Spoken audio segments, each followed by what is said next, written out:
The wind howled like a warning. The sea trembled under the moonlight. And from the shadows of the waves, she came. She wasn't just a mermaid. She was a queen, heavy with child, and her eyes were filled with pain. He was only a fisherman's son. He had no idea that the simple act of splashing water on her face would change his life forever. Because now, he was cursed, and her baby was coming. Welcome to African Tales by Ijele. Like, share, and subscribe for more. Now, the journey begins. In the quiet fishing village of Duma, where the waters of the Atlantic whispered ancient secrets to the palm trees, lived a young boy named Oba. He was 17, curious, stubborn, and had a heart bigger than his father's canoe. Oba wasn't like the other boys. While they played games and chased goats through the sand, Oba would sit by the shore for hours, staring into the ocean like it owed him answers. His father, Papa Ease, was a strong fisherman with hands like tree bark and a voice that could shake crabs out of their shells. "You spend too much time dreaming, boy," he often shouted. "The sea doesn't feed dreamers. It feeds fishermen." But Oba didn't listen. Not fully. He loved the sea. And more than anything, he felt like it loved him back. Every night, he heard songs. Not from humans. No. These songs were soft and sorrowful. They called his name, Oba, floating on the breeze like the scent of fried plantain. "Who sings to me?" he whispered once, alone in the moonlight. But there was only silence until the next night. Then one morning, everything changed. It was during the harmattan. The skies were dry and dusty. The waves were rough, restless. Oba had taken his father's small boat to check the crab traps. He was paddling close to a jagged rock by Odu waters, a place the elders warned children never to go. They said spirits lived there. Oba didn't care. As he reached for the trap line, he saw her. A figure. No, a woman, floating near the rocks. Her long hair drifted in the water like seaweed, and her body shimmered in the sunlight. She wasn't swimming. She was barely breathing. She looked hurt, and without thinking, Oba did the most foolish thing. He cupped his hand, scooped cold salty water, and splashed it gently on her face. Her eyes shot open, and Oba's world ended. The woman gasped, her eyes blazing gold like two pieces of the sun. Oba stumbled back in the canoe, shaking. He stared. She wasn't just a woman. She had a shimmering green tail, wide and powerful, flicking softly in the water. Her skin sparkled like morning dew, and her hair looked like woven night. "Why, you're a mermaid," Oba whispered, his throat dry. She didn't reply. She looked down, placed both hands over her swollen belly, and groaned. She was pregnant.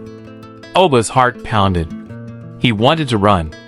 He wanted to scream. But something about her eyes, deep, ancient, sad, held him still. Then she spoke. "Why did you touch me?" Oba blinked. You looked like you needed help." She stared at him. "No one touches a mermaid, especially not a pregnant one."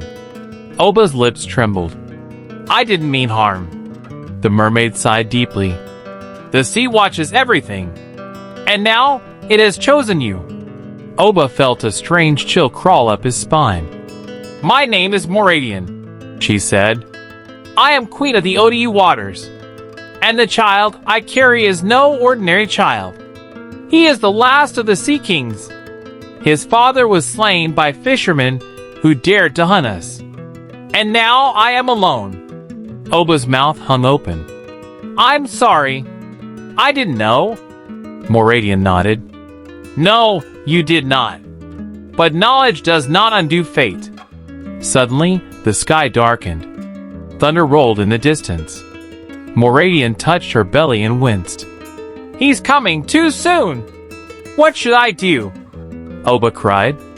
"You've already done it," she whispered. You touched me. You broke the veil. Now you're part of this story, whether you want to be or not. Oba shook his head. I'm just a fisherman's son. I'm not strong. I'm not wise. You have a good heart, Moradian said. And that is enough. Just then, a great wave rose behind her, like a hand reaching from the sea, and swallowed her whole. Oba screamed, Moradian! The sea calmed instantly. She was gone. But something shimmered on the rock where she lay. A single golden scale. Oba picked it up. It burned into his palm like fire, and left a mark. For days, Oba was not himself. He couldn't sleep, couldn't eat. He kept hearing Moradian's voice in his dreams. He would wake up sweating, clutching his hand, the one with the golden mark. Papa Ease noticed. You get sense at all? The old man barked. Your head days shake? What are you hiding? Oba said nothing. Until one night, everything spilled. He told his father everything. The mermaid, her swollen belly, the golden scale. When he finished, Papa Ease slapped him so hard the stool fell over. Do you want to kill us all? He shouted. You went to ODU Waters? You touched a spirit? Are you mad? Oba stood there, tears filling his eyes. I only wanted to help. Papa Ease dropped to his knees. He looked afraid. He told Oba something he had never heard before. When I was a boy, he whispered, there was a woman from the sea. She came to the village.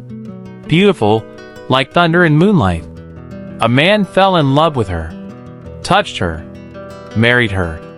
They had a child. What happened? Oba asked. She disappeared. The man went mad. And the child? He was never normal. Couldn't stay on land. Couldn't breathe in water. He belonged to nowhere.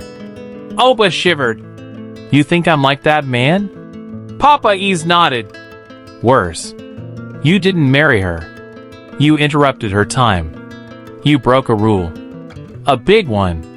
Suddenly, the wind howled through the cracks in the hut. The lanterns blew out. And from outside came a cry. A baby's cry? Oba froze. Papa Ease's lips trembled. It has begun. The baby's cry echoed through the night like thunder bouncing off the mountains. Oba rushed outside, barefoot and trembling. The moon above looked pale, like it too was afraid of what was coming. There, lying in the middle of the sand path, was a baby. But not an ordinary baby. He had seaweed wrapped around his waist like cloth. His tiny eyes glowed faintly, not blue, not brown, but ocean green. His little fingers were webbed, and when he cried, small waves from the distant sea responded, rolling gently toward the village as though the water itself was trying to comfort him. Oba picked him up. The child was warm, and surprisingly heavy. And the moment their skin touched, the mark on Oba's hand burned again. A voice whispered in the wind, Protect him! Oba spun around. Nobody was there. Not even Papa Ease had followed him out. He wrapped the child in his shirt and ran back inside. Papa Ease jumped to his feet when he saw the baby. His face went pale like the white of yam. Where did you find him? Opa's lips trembled. Outside. Alone. Papa Ease backed away. That's not a child. That's an omen. Oba shook his head. He's just a baby. Moradian, she must have brought him. You don't understand, Oba. His father shouted. This baby is not like us. His kind brings war. They bring floods, sickness, confusion. I don't care. Oba said. He's alone. And he's mine now. Papa Ease's jaw dropped. You want to die for a sea child? Oba nodded slowly. Then let me die with heart. I will protect him. The baby stopped crying, and for the first time, smiled. But outside, The wind began to howl again, this time angrier, faster, because deep in the ocean, someone else had heard the child's cry, and he was coming. That night, Oba named the baby Omale, meaning child of water and earth. He fed him with mashed pap and warm goat milk. He sang to him softly, though he didn't know lullabies. And when Omale fell asleep, the entire house grew still, as if even the crickets were afraid to make noise. But that peace didn't last. At exactly midnight, the ground beneath the house shook. The roof rattled. Pots fell from shelves. And then, a voice filled the air. "Return the child, or drown in sorrow." Oba screamed and covered the baby's ears. Papa E sat frozen. "We are finished, we are finished." But Oba stood, cradling Omale in his arms. "No," he said boldly. "I will not give him back." Suddenly, the lanterns flickered, and a tall shadow formed in the doorway. It wasn't human. Its eyes glowed like hot coals, and its chest moved like water trapped in a jar. It spoke. "The Sea Council has spoken. The child is royal. He cannot live among mortals." Oba's hands tightened around Omale. "Then let him choose for himself when the time comes. Until then, he is safe here." The creature hissed, furious.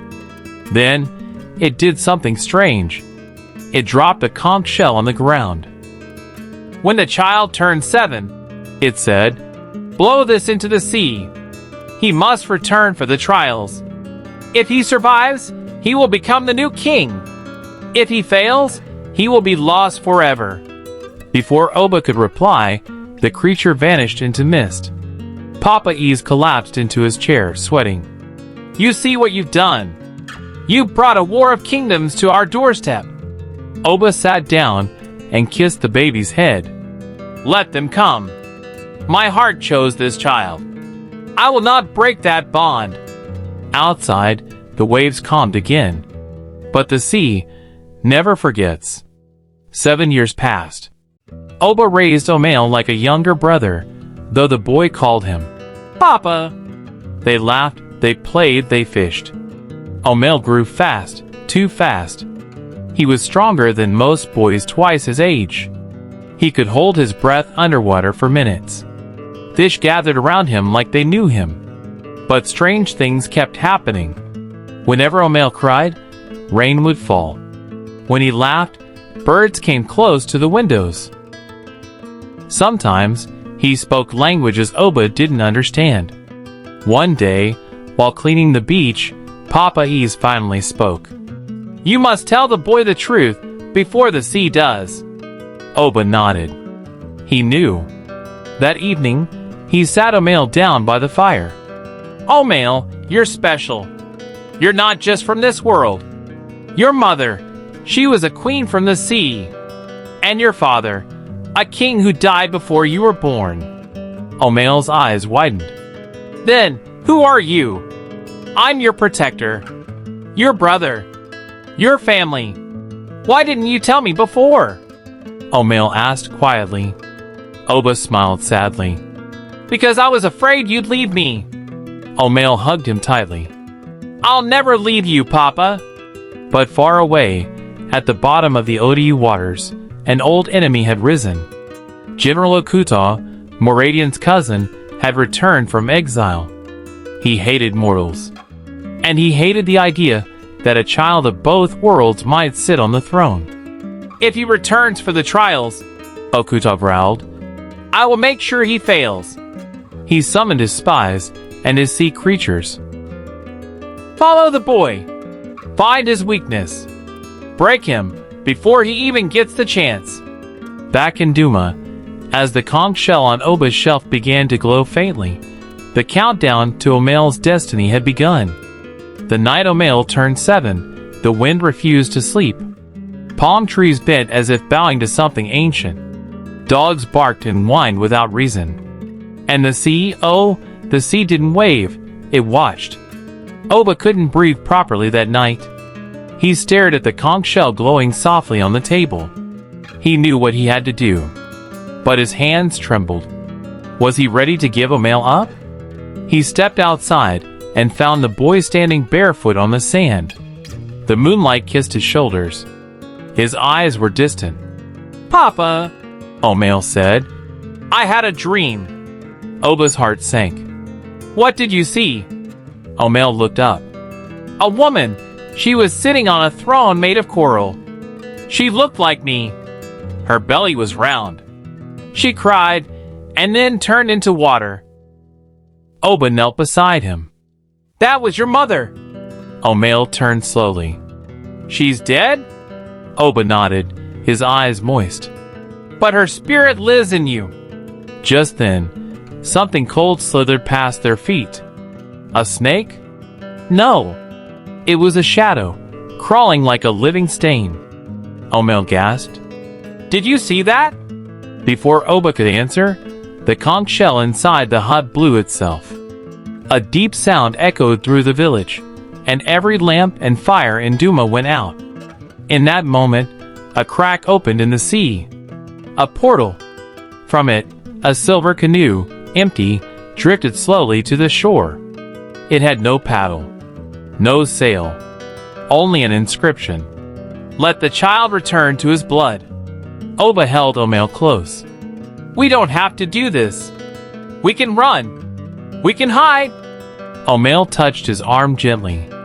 "Papa, if I don't go, the sea will come for you instead." Oba broke. His tears ran freely. "I promised to protect you," he whispered. "You did," Omail said with a smile. "And now, it's my turn to protect you." The boy stepped into the canoe. The wind howled louder. The waters pulled the boat gently backward, into the crack in the sea. Then, silence. He was gone. But beneath the waves, a trap had already been set. Omail opened his eyes. He was underwater, but breathing. All around him, strange jellyfish floated like glowing spirits. Fish the size of horses drifted past him, whispering words he couldn't understand. Seaweed moved like fingers, beckoning him deeper. A voice echoed. 3 trials, only 1 path. Fail and be forgotten. The first test came fast. He found himself standing on a seabed in front of 3 paths. 1. A tunnel of fire. 2. A cave of mirrors. 3. A bridge made of bones. He took a deep breath and walked into the cave of mirrors. Inside, every reflection of him was different. One showed him as a boy crying. One as a man, cruel and angry. Another as a sea monster. He shouted, "This isn't me!" But the reflections laughed. Then one stepped out. It looked like him, but with black eyes and sharp teeth. It charged at him. Omail screamed and held up the golden scale that Oba had placed secretly in his pocket. Light burst from it. The reflection shattered. Omail fell to his knees, breathing heavily. Trial 1 passed. But in the shadows, General Okutal watched from behind a crack in the coral wall. He snarled, "He has the scale. That fisherman, he tricked us. No matter. The second test will break him." He sent a command to the sea spirits. "Bring him to the river of tears." And there, Omail would face the thing he feared the most. Omail stood now at the edge of a river unlike anything he had seen. It was dark, cold, and made not of water, but tears. Every drop that flowed through it carried pain. A mother crying for her lost child. A warrior weeping for his brother. A girl sobbing for the father who never came home. The voices were loud, too loud. Then one voice rose above them all. "You left me." Omail turned. His mother stood on the other side of the river. Moradian. She looked young, beautiful, and heartbroken. "You left me alone, Omail." Omail cried. "I didn't want to. I didn't know. You are my son. You carry my crown. But you also carry your father's weakness." "What was his weakness?" Omail asked, his voice shaking. "Love." she said softly. He chose love over duty. Omail stepped forward. Then I will too. Moradian began to fade. Omail screamed. No, she whispered. To rule, you must be willing to lose everything. Then she vanished. Suddenly, the river swirled around him, rising to drown him in sorrow. He sank, clawing for breath, eyes wide in terror. Then, he remembered Oba, his brother, his father, his protector. With one last cry, Omail shouted, I am not afraid to feel. The river exploded in light. When it cleared, he was alone, but alive. Trial 2 passed, but Okuta was furious. He summoned his generals and screamed, The last test will be his death. I swear it on the bones of the drowned.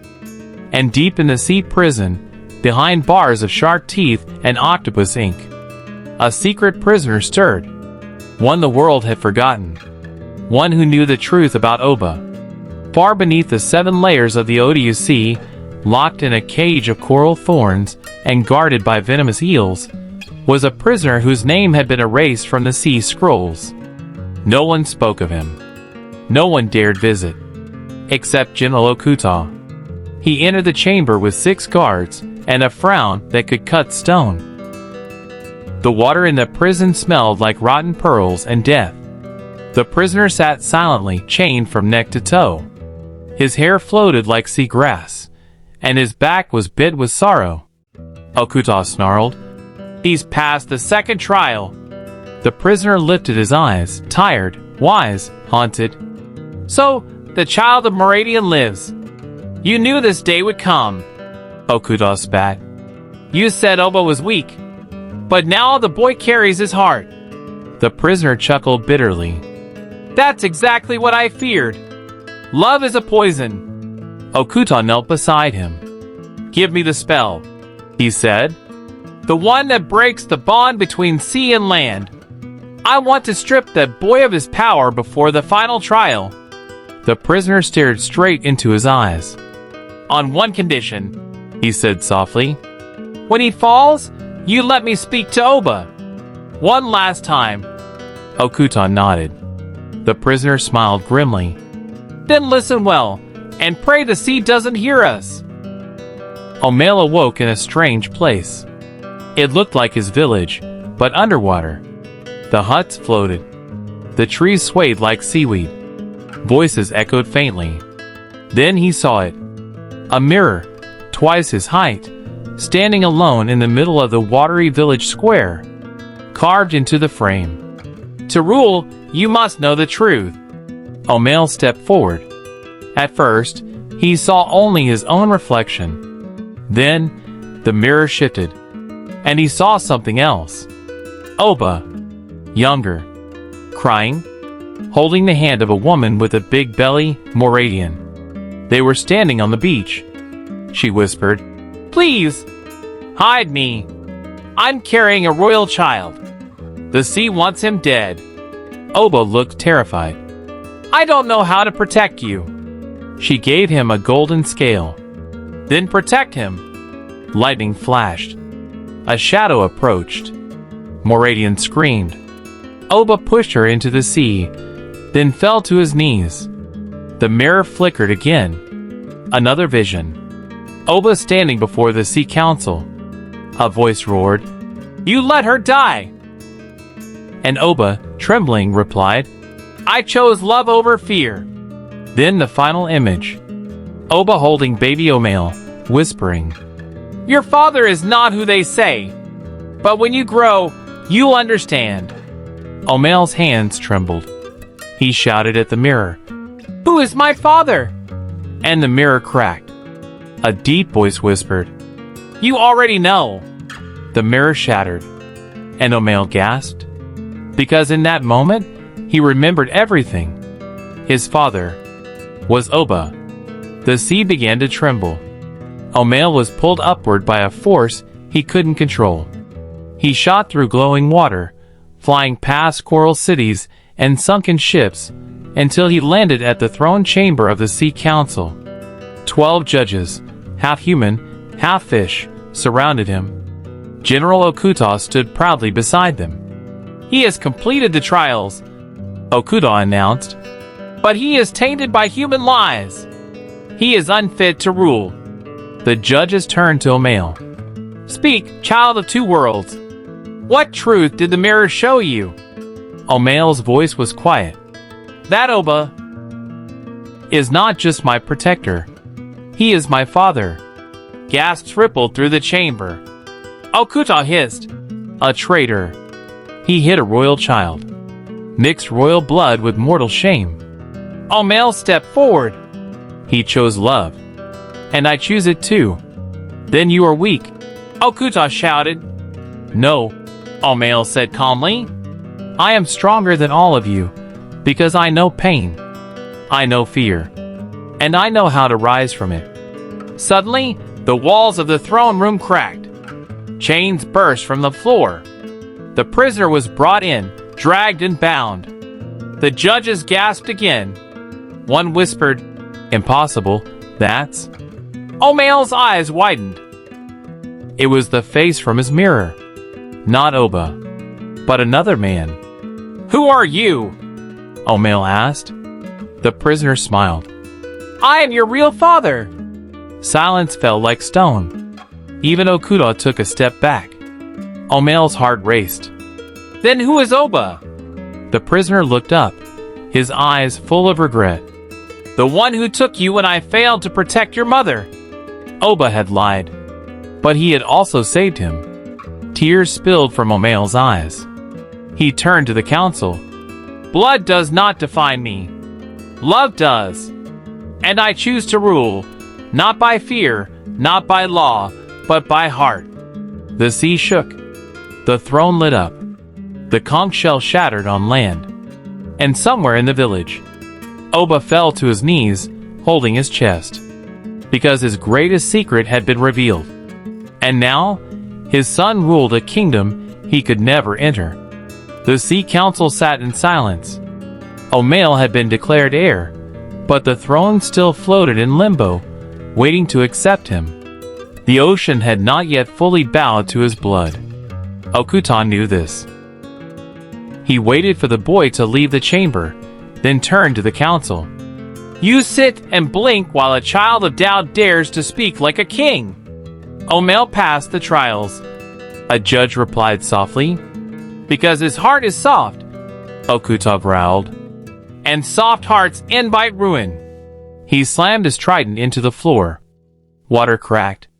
A hole opened. From it crawled creatures, twisted, dark, and ancient. Sea witches, bone eels, ghost sharks. "I swore loyalty to this council, but I spit on your mercy." He raised a fist. "I declare war."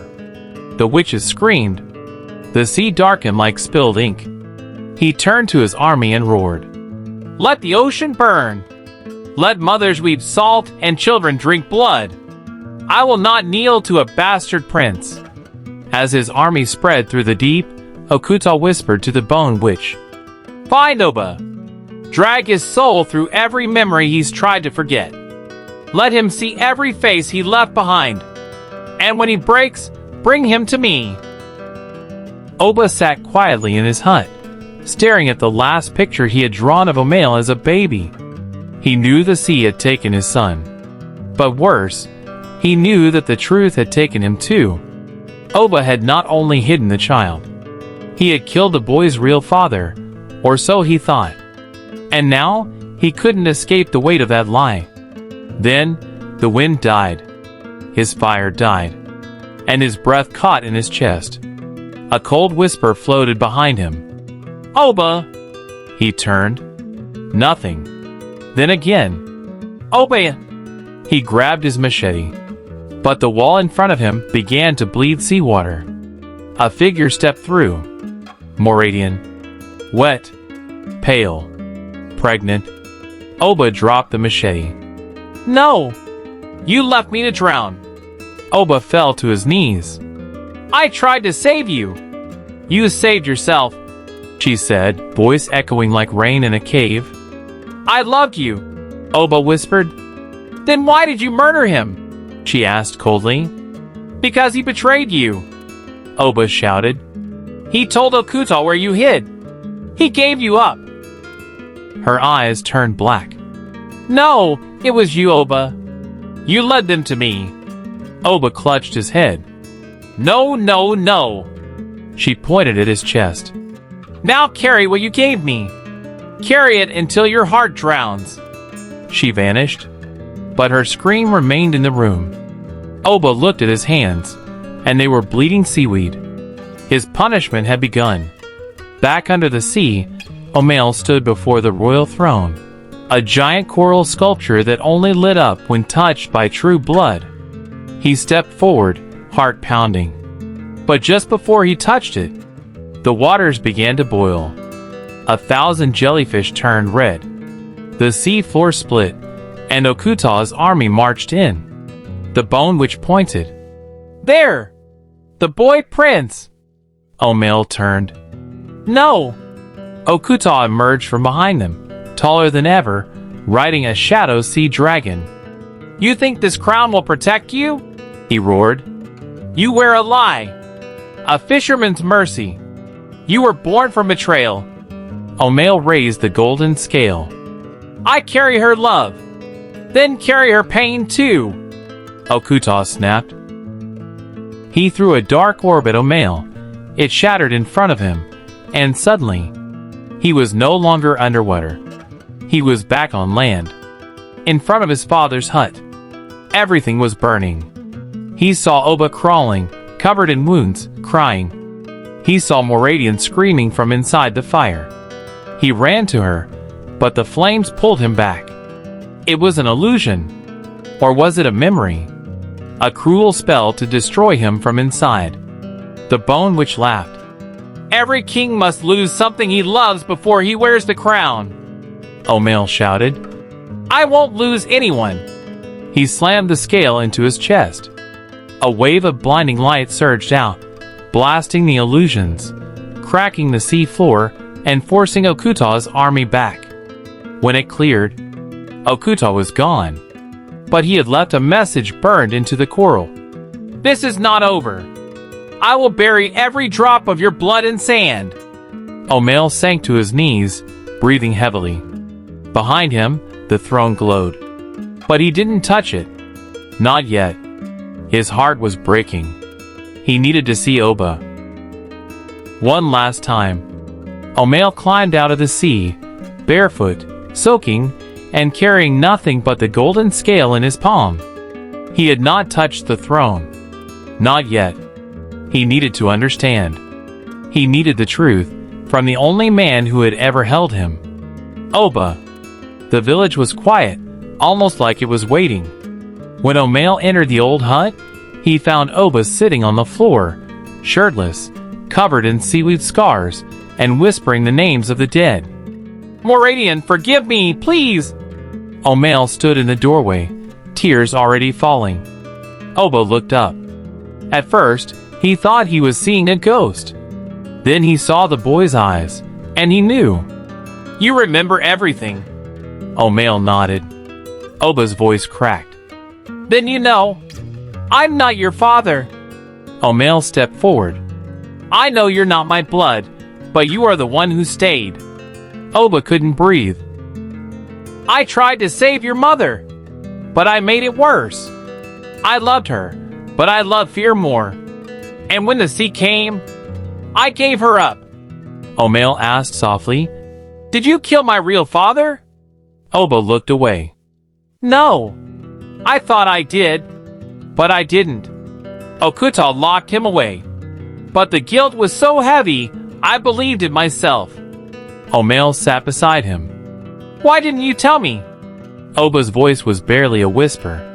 Because if you ever left, I wouldn't survive it. Silence. Then Omail placed the golden scale in Oba's palm. You raised me. So if I'm king, you are still my father. Oba sobbed like a child. Outside, the wind howled. But inside that small hut, a broken man and a broken boy held each other like they were holding the world together. That night, The moon turned red. The ocean rose above its limits, and the earth shook beneath the village of Ijele. Okuta had arrived, not with soldiers, but with the drowned souls of the sea. Spirits of children stolen by waves, lovers lost in whirlpools, kings swallowed by storms. They marched, silent and glowing. At the edge of the village, elders lit fires and chanted. But the sea had no mercy. One by one, huts began to collapse. Crops dried. Wells screamed. Okuta appeared, rising like a god from a spiral of black water. Behind him, the bone which rode a serpent of smoke. He shouted, "Oba! Fisherman of lies! Come out and face the punishment of the gods!" Omail stepped forward instead. "No! Face me!" Villagers gasped.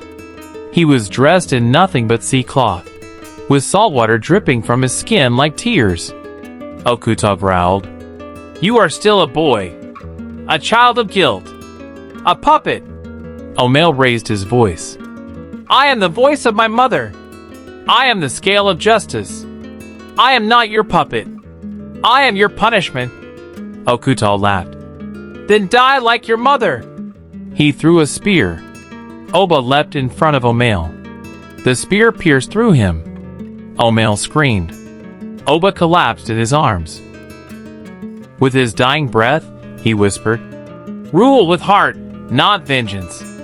Then silence. Oba's body turned into sea foam and scattered. The villagers wept. Omail stood shaking, his hands glowing, his heart pounding. The scale in his hand broke open, and from it came a crown made of coral and tears. The true crown of the sea. He didn't need to return to the ocean. The throne had come to him. He placed it on his head, and the sky cracked. Omail rose above the village, lifted by winds and waters unseen. His voice echoed across land and sea. "I am Omail, son of Moradian, blood of kings and breath of fishermen. I do not rule from above, I rise from below." The drowned spirits hesitated. Some turned back. Some wept. But Okuta roared louder. "You think this is over? The sea is not healed. You are still broken." Omail descended slowly. "I am not healed. I am scarred. And in my scars lives truth." He pulled a conch shell from his side. Moradian's last whisper. He blew into it. From the ocean came a surge of blue fire. It hit Okuta square in the chest, burning through armor, scales, and soul. He screamed, but the bone which cast a black curse before she fled.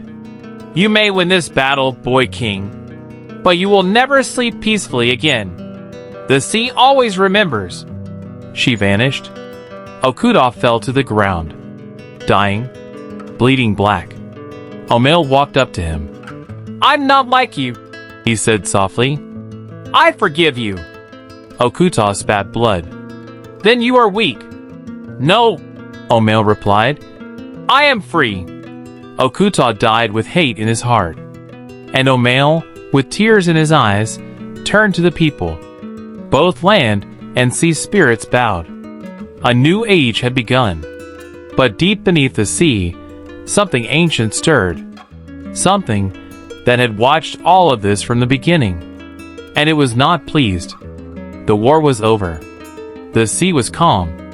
Omail sat at the edge of the ocean, where the waves kissed the shore gently, almost like an apology. But peace has a price. And peace rarely lasts. That night, Omail had a dream. The sea opened before him. And out walked a woman made of stars and storm, older than time, with hair that flowed like galaxies and a voice that shook bones. She was Alakan, the ancient mother of the deep, the first goddess of the sea. "You have touched what no child should," she whispered. "You chose love over vengeance. You spared your enemy. You wore the crown without drowning your soul." Omail lowered his eyes. "I did what my mother would have wanted." Alakan tilted her head. "And yet, You carry the curse of kings. You will never truly belong to land or to sea. You are in between. Forever. Tears welled in his eyes. Then what do I do? Alakan walked up to him, placed her hand on his heart. You build a bridge. With those words, she vanished into foam.